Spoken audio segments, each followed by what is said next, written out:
Hi, VanCath.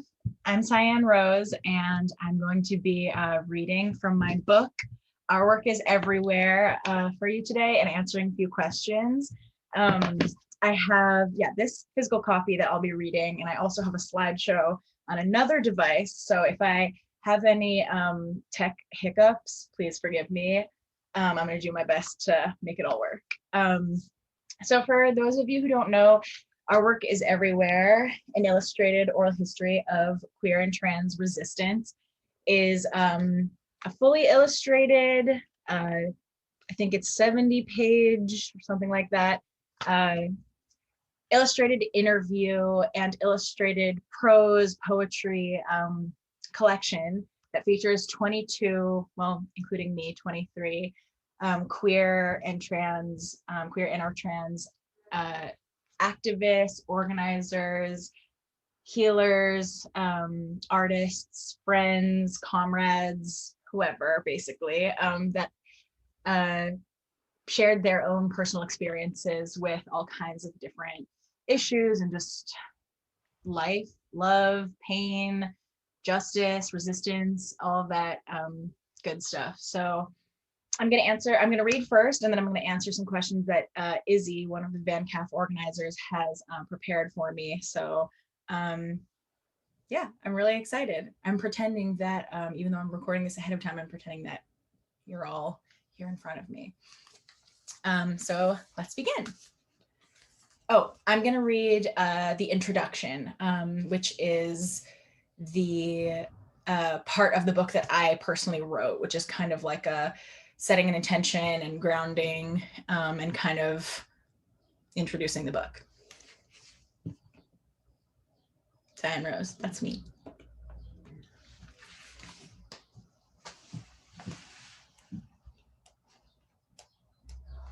Okay, let's see. It's like story time.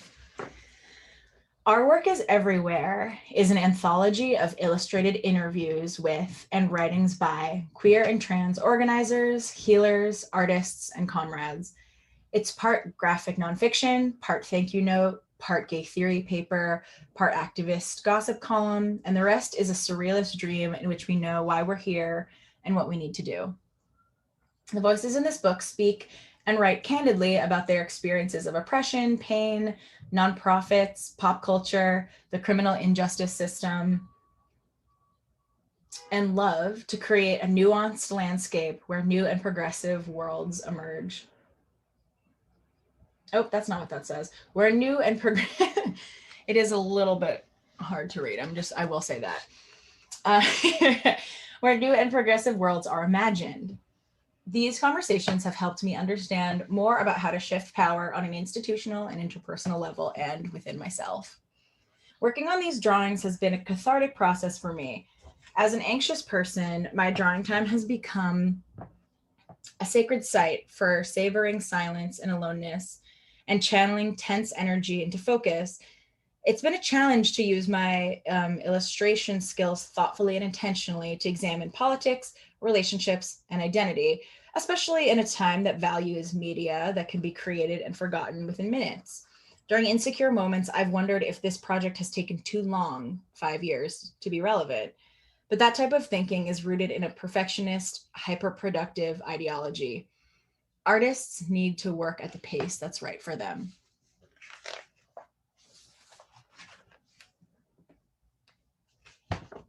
I started recording these conversations in 2015 when I lived on Duwamish land, or Seattle, and my life as an out queer person brought me face to face with complicated questions about power, desire, justice, and accountability. I witnessed queer and trans friends, loves, and acquaintances across race and class lines trying their best to form alternatives to the violence of our society by redistributing wealth, shifting conversations about desirable bodies, paying reparations to Black and Indigenous people, learning about and supporting one another's access needs, and trying to heal from racialized and ancestral trauma.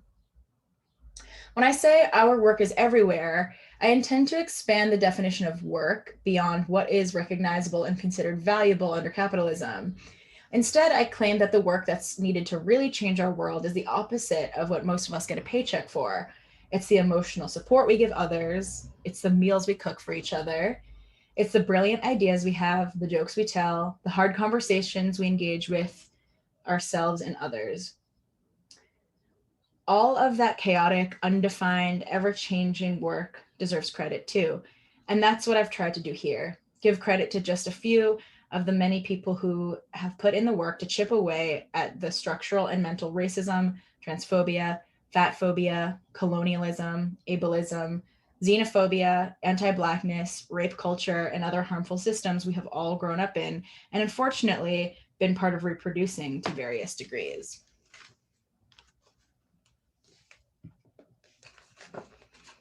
Ooh, let's make my arms hurt.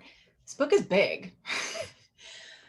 Through intimacy with queer and trans people, I realized I had and still have so much work to do around unlearning the toxic beliefs and values society has instilled in me.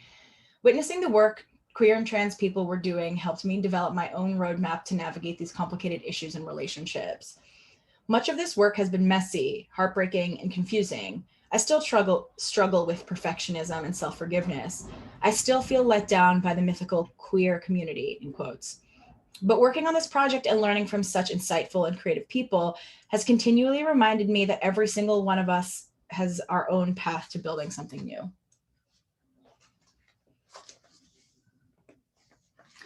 The voices in this book, among many other writers and thinkers, in parentheses, in particular, the organizers and participants of I Want to Be With You Everywhere, and then there's an asterisk which explains that I Want to Be With You Everywhere was a festival of disabled artists in 2019, and the content, space, and logistics of the gathering were based in principles of disability justice.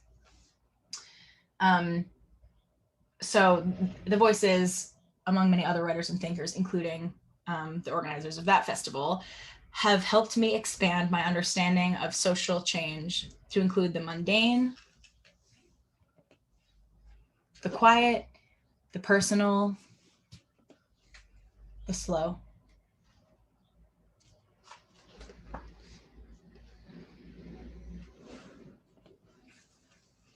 With Our Work is Everywhere, I intended to create an anthology that would speak for no one but the participants interviewed in this book. My goal is not to create one narrative about the queer or trans experience, but rather to create a textured, dynamic, and even paradoxical symphony of experiences that readers can relate to, learn from, disagree with, and be inspired by. To do and undo work, to envision and fine-tune dreams, to wonder ridiculous thoughts, to rest, to allow new selves to emerge.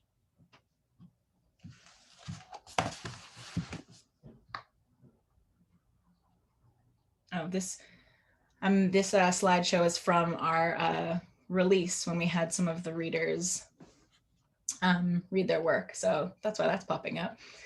Now I'm going to, give me one moment. I'm gonna stop my screen share.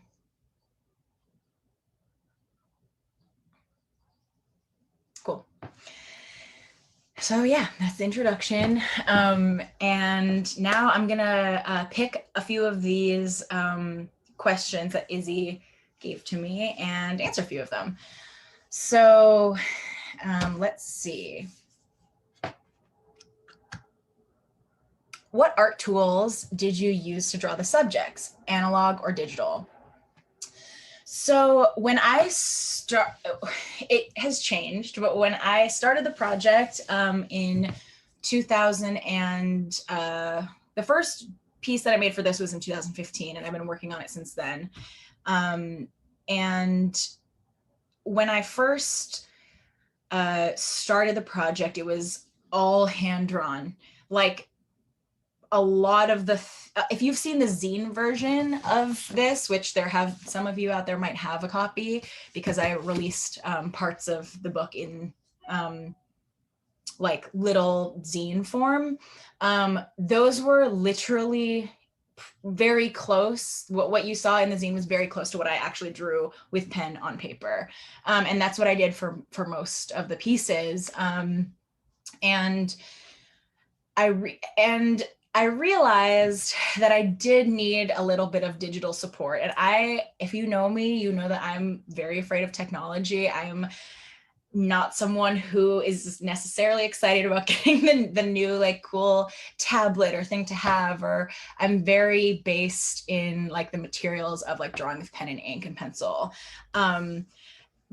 But as the process went on, I realized that I could actually start to use things like digital color or use digital editing to, you know, change things around that made it easier. Like if there's a typo, for example, when I first started this project, if there was a typo in my writing, I would have to like rewrite the thing, scan it, copy and paste the scan of the new sentence into, it was just a whole thing. So over the process, I did get an iPad, which really helped me actually. And even though I started working with the iPad and working with a program called Procreate, it definitely, I didn't start any of my drawing on the iPad. Everything was still pen and paper and then a scan. And then, you know, I would add little things here and there. And yeah, I don't know. There's something for me about drawing on paper that is just a really calming tactical experience. I find it really meditative. I'm able to really transport myself into like I really feel like with some of these drawings, like, I don't know, any of these portraits that you can, here, let's pick a portrait. Like this portrait of, let's see. I mean, there's a billion portraits in here, but like these portraits here of Siang and Annabelle, like when I was drawing them, I was in their face. Like it took me like 3 hours to do each one. I would be sketching, like looking at a picture, sketching, like I would be transported, and it really going so in and erasing and then really feeling that made me feel so connected to these people. So that was actually a really meaningful experience for me. And then, yeah, long story short, I did eventually incorporate some digital elements as well. You can actually see the style changes a little bit over the course of the book. The later ones do have more digital stuff, but it's all basically the same format. So mostly analog is the long response to that question. Let's see. Okay. I'm gonna choose this question. Some of the interviews are done by you, some are done by other people. How was it working collaboratively with so many people? So in the beginning of this project, I definitely think I faced some fear around, I mean, everyone talks about and feels imposter syndrome. I know that's a really common experience for a lot of artists, queer artists, women artists, POC artists, disabled artists. I know a lot of people who don't feel that their work is valued in the society often experience imposter syndrome, that they're like not enough, or they're, you know, not, yeah, just enough to be creating this work. And that's definitely something that I feel like I faced in a lot of ways. And I think one of the ways that my imposter syndrome or anxiety about the project manifested was by having fear around actually reaching out to people to be a part of it. I would always say to myself, like, I don't want to force anyone into it. I don't want to like pull anyone's leg or twist anyone's arm. What's that expression?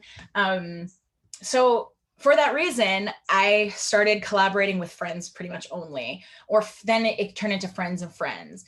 And then as I built a little more confidence, then it was like, okay, well, maybe I can reach out to someone that I don't know, but is a friend of a friend of a friend, or someone I follow on Instagram, or someone whose work I've heard of. And I feel like once I started getting the project under my belt, I felt more comfortable reaching out to people that I didn't know at all. A lot of the people that are interviewed in this book are in some way connected. Like, I felt like they were connected to me because I felt connected to their work, or because I actually know them. A bunch of people in the book are close friends of mine, or acquaintances of mine.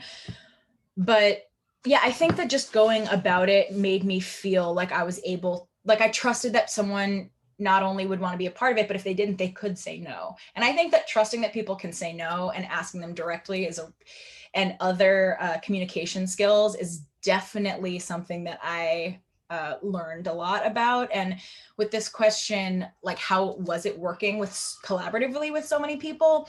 I think that it really made the book feel, this is going to sound kind of redundant, but like a collaboration. Like when I see this book, I really don't see it as mine. I see it as a snapshot of like many different voices. And I think because the people who were interviewed were, I tried really hard to be as transparent and about the process and to ask them for their feedback as much as possible. That to me also was part of the collaboration of being like, okay, well, how do you feel does this feel good to you if, you know, you're portrayed in this way? How do you feel if it looks like this? Like, people, I think, got to be as involved in that process as they wanted to be. I'm hoping. And so I think that made it feel like some of the values of the book were kind of kept in mind during the making process. And it taught me a lot, like about, honestly, about how to communicate with people. Like, I think that the next question here says, it took 5 years to create this book. Has the book changed over this time? And actually, I feel like the answer to that question is, I feel like I've changed over this time, which I guess makes the book also change in that time. But over those 5 years, I think I became a more confident and direct communicator. I think back in 2015, I think I definitely, just on a personal note, struggled a lot more with direct communication, and being afraid that, or caring so much about people, especially other queer people, like liking me or affirming my project or my art, that I think sometimes that got in the way of being able to, like, you know, set deadlines, be like direct and communicative, and ask for exactly what I needed and by when and all of that kind of stuff. And so I think that by the end of the book, I think I was a lot more comfortable in that facilitator role, because when you're in a facilitator role, you're responsible for the comfort of other people, and also the knowledge and awareness that other people have to what they're signing up for. So, and I think there's a difference between being a good facilitator and being controlling. We could probably go on a conversation about that for a long time, but I think that I grew as a person a lot with this project about, and reflected a lot about how to be a responsible facilitator, especially when, to be honest, a lot of the stories that are in this book have a lot to do with intimate experiences, and sometimes painful experiences and really raw experiences. So I definitely I think at times that scared me, to be opening up a space where there could be so much like emotional vulnerability. And I think that was at times scary, but it really made me step up to the plate, I think, to take responsibility and be like, okay, if I'm asking you, a participant, to be a part of this process, like how can I hold space in the most responsible and respectful way, essentially.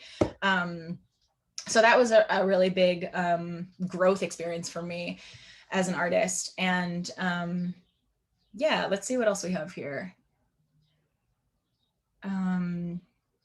What are you hoping? No, I'm going to go with this one next. What made you want to start and continue making this book? So I think what made me want to start working on this book,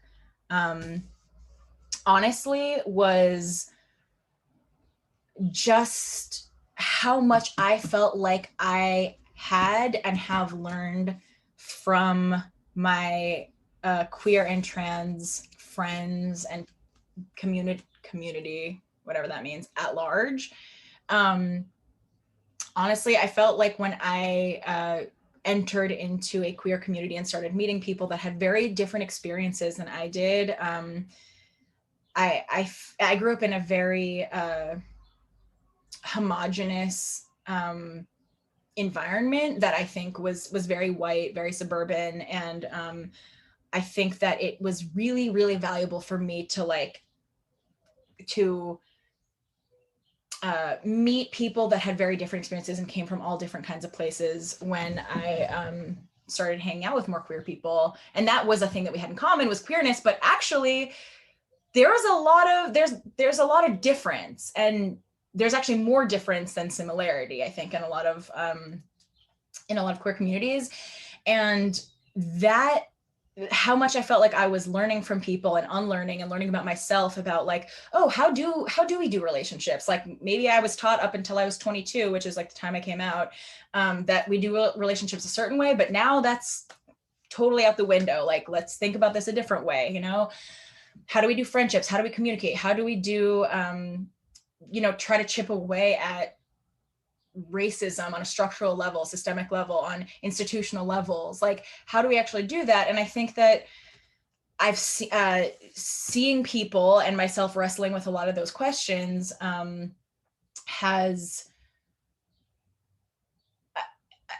yielded a lot of different results, a lot of mess, a lot of like not so great things, but a lot of great things too. And so I think that I've just learned a lot, and all of that is to say that I wanted to record this stuff. Like, the way that I saw people in my community, I'm talking specifically about Seattle, but that's where the book got started, but it expanded to all over the place, is like, I was just really inspired by how queer people did meal trains, for example, or how people would, carve out new ways to do relationships and think about being equitable in relationships, or things like that. And or starting fundraisers, even redistributing wealth, like doing all kinds of different work. And I just really wanted that to be recorded. I wanted that to get credit, because I think that care work, which is what Leah Lakshmi Piepzna Samarsingha has, I don't know if she actually dubbed or coined that term, but what she calls care work.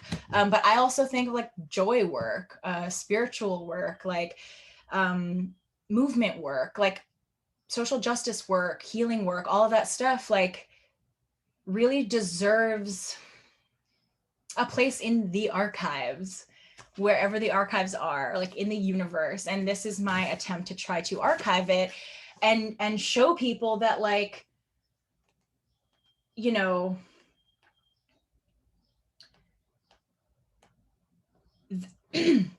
that there's just so much beauty in, I don't know, I want people to know about, for example, this piece is about a community garden program and food justice program called Plantita Power in Washington, D.C. And I wanted people to hear about the incredible work that they're doing to feed people organic, delicious, home-cooked meals during protests, or to plant entire gardens in urban spaces or in the backyards of cutie POC and sex worker homes. Like, that is beautiful work and deserves to be recorded. And, I wish this book could go on and on and on, right? Like, I only had capacity to do this much, but I think that we should all do this archiving work to recognize the creativity and the resilience and the just ingeniousness of queer people. Yeah, I think I answered the question. Oh, that's what made me want to start and then continue making this book. Long story short, friends inspired me, people inspired me, and it was fun. It brought me joy. It was fun to meet people in this way. That's a big thing. So I guess I'm gonna end with, okay, let's end with this. The question, what are you hoping people take away from this book? I kind of just said that and answered that, but the whole point is that, like, our work is everywhere, is you are doing it. And, I think that, like, the point is to, like I said, expand this definition of what is work. Because to me, work a huge piece of what I think work is sometimes is working on yourself, of reflecting on and being accountable to yourself, and And that's important. And that's, oh, sorry about that. That's important and that's enough. Like, we all have different paths. I'm going to get really like wooey and cutesy or whatever, but I think that we all do have different paths. And the idea of our work is everywhere is that everyone has their own space carved out and that they get to occupy, and you don't need to be occupying someone else's space. You can't actually. And that anything that we're putting forth to try to like promote liberation, and again, I think of it, I keep saying chip away because it really does feel like there's this whole mountain of like harmful, toxic shit in our world, as we know. But like you yourself, I don't know, having rituals that keep you feeling grounded, that's chipping away at this harmful stuff. You telling funny jokes and making other people smile, that's chipping away at this stuff. You baking cookies for someone, or you planting a community garden, or you going to a protest, or you like intervening when someone says a fucked up thing, that is chipping away at this like giant thing, and we need it all. That's what I think, at least. So I'm going to end with that. I hope that this has been enjoyable, enlightening, fun to watch. Yeah, I'm going to end with that. Thank you so much, Van Calf.